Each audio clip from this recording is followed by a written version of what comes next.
Hi everyone! Assalamualaikum! And it's your Ate Nerjasa na naman. So today, we will be talking about red flags. Yes, red flags. Marami yan. In today's video, we will be talking about how to spot red flags sa freelancing. Ano ba yung mga red flags? Ito yung mga suspicious, malicious na mga offers na kailangan nyong iwasan para hindi kayo ma-hurt at the end of the day. Freelancing, hindi ko i-sugarcoat ito. Maraming mga good stories, maraming mga inspiring stories, but at the same time, may mga bagay-bagay din tayong kailangan malaman.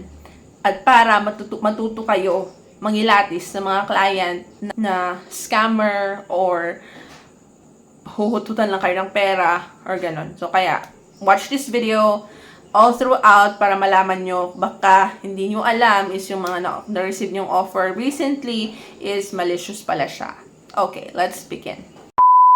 Number 1, usually napakalaki ng sinasabing offer. At ikaw naman, naatat na magkaroon ng client, i-grab ka agad. Try to look into the information first if this client, ano ba yung mga trabaho na hinihingi.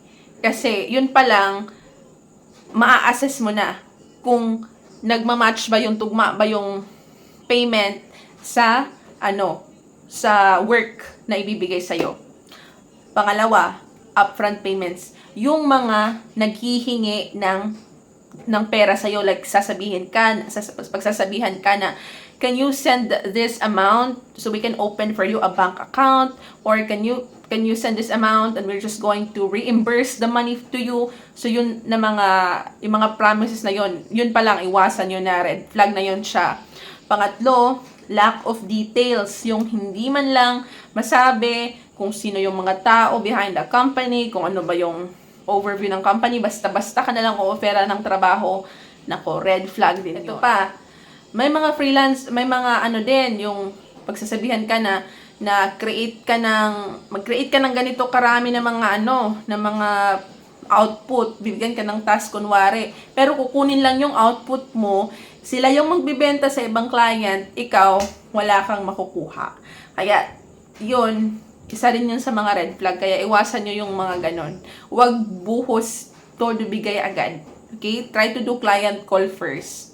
Ito, next one, yung ipipressure ka, pressure to act quickly. Yung pagsasabihan ka na, within an hour, kailangan magawa mo to, kailangan masend mo to sa amin, or masend mo yung bank information mo, ganon. So, hindi pa nga kayo nakapag-client call ha, wala pang mga ganong nangyayari, is marami na siyang mga sinasabi or nire-request.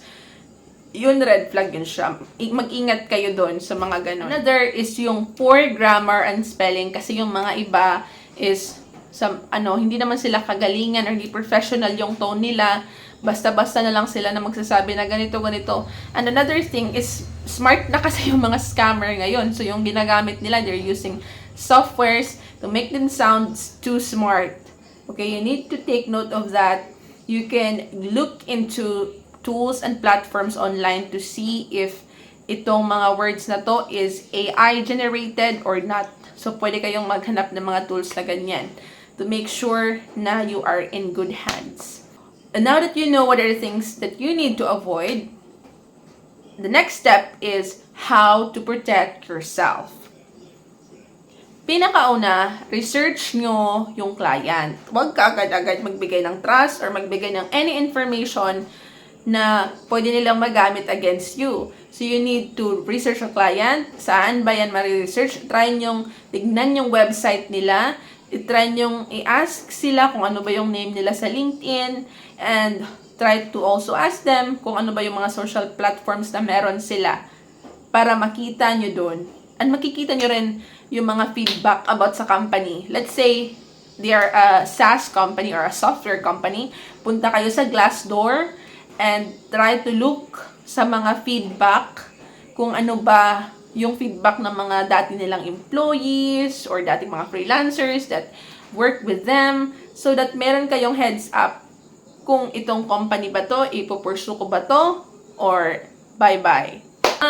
Use reputable platforms. Wag yung mga yung parang parang creepy ba, kumbaga, kung sa store pa is hindi na siya kapanipaniwala yung mga platforms na yon, avoid that. That's why I highly recommend using LinkedIn kasi so far most of the experience ko talaga sa LinkedIn is magaganda. Why? Kasi makikita mo mismo si client, makikita mo kung nag-i-engage ba siya sa mga posts, you will also see yung mga recommendations ng ibang tao sa kanya. Kaya I highly recommend for you guys to look for clients sa LinkedIn. Tip number 3, trust your instinct. I know, gasgas na to, but your gut will really help you. If something feels off, it is.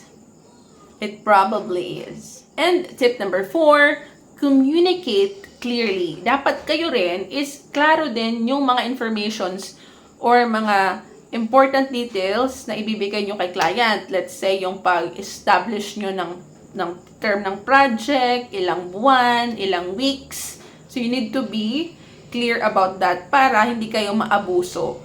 And ano ba yung payment schedules nyo? Monthly, bi-weekly, or weekly, or hourly, and then at the end of the project nyo siyang sisingilin, or do you want to ask for 50% upfront bago kayo mag-start ng project, or try to see kung client kung gusto niya, then you can ask for 50% upfront or yung down payment bago nyo i-finish or trabahuin lahat-lahat. And try to create a written contract. So, hindi naman siya mahirap. You can use ChatGPT, Gemini.ai to help you write a contract.